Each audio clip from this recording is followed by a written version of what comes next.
será un día importantísimo, decisivo para nuestra querida albirroja, que debe ganar sí o sí, al menos si quiere clasificar, quiere seguir soñando con clasificar al Mundial de Rusia 2018. La policía está preparando un operativo de seguridad muy importante con alrededor de 1000 efectivos y advierten a los uruguayos visitantes que no intenten fumar marihuana en el estadio de Defensores del Chaco, al menos si no quieren ir a parar a la comisaría.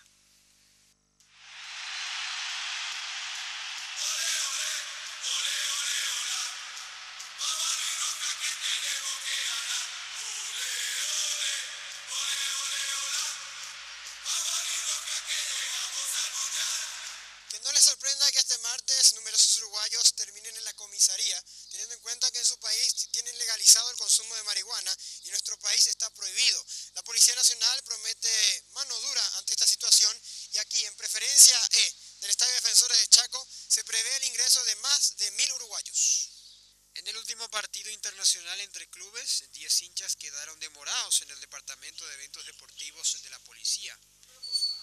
No será nada admitido, no solamente por el hecho de que Uruguay tenga legalizada la consumo de marihuana, ¿verdad? En su país acaba de estar legalizado.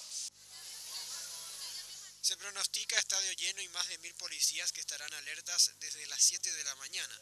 Autoridades reiteran algunas recomendaciones como no llevar a la cancha remeras de Cerro, Porteño u Olimpia.